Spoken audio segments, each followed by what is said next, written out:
Hey guys, welcome to my channel. Today, get ready for a powerful story.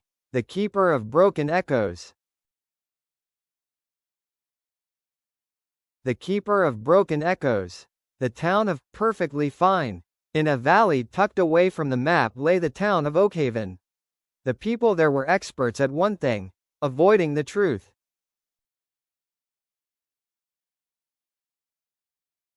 If someone was sad, they bought a new hat. If a house was crumbling, they painted it bright yellow. They lived by the motto, if you don't talk about the crack, it isn't there. The protagonist, Elias, was a young man who felt like a glitch in the system. He felt everything too deeply. When he saw a wilted flower, he felt its thirst. When he saw an old man sitting alone, he felt the weight of the silence.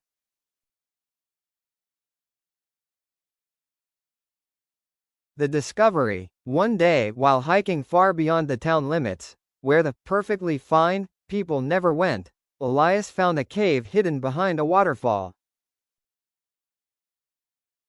Inside wasn't gold or jewels, but thousands of floating, glowing glass spheres. Inside each sphere was a sound. A sob, a scream, a whisper of, "I'm scared." A confession of, "I failed." In the center sat an old woman named Sora. She wasn't a witch, she was a weaver. "These are the echoes the people of Oakhaven throw away," she explained. "They think by burying their pain, it disappears. But energy cannot be destroyed. I catch them so they don't turn into a storm that destroys the valley."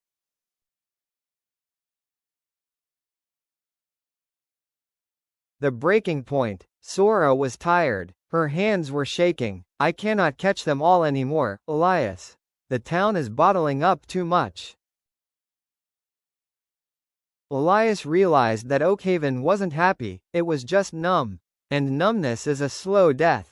He decided to do something dangerous.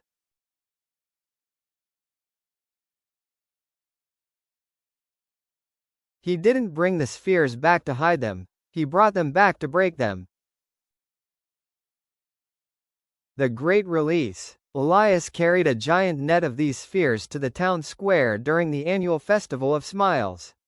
As the mayor began a speech about how perfect life was, Elias let the spheres fall.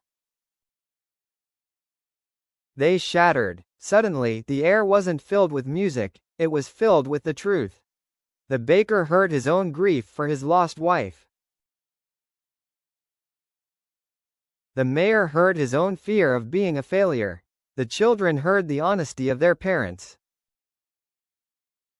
For 10 minutes, the town wept. It wasn't pretty. It was loud, messy, and raw. The healing. But then, something magical happened. Because everyone was crying at the same time, no one felt alone. The baker hugged the blacksmith. The mayor sat on the ground and admitted he didn't have all the answers. The perfectly fine masks evaporated. In their place was something better: connection. Most stories tell you to be positive. This story tells you something different. Healing doesn't begin when we find the light. It begins when we stop being afraid of the dark. A heart that admits it is broken is much stronger than a heart that pretends it is whole.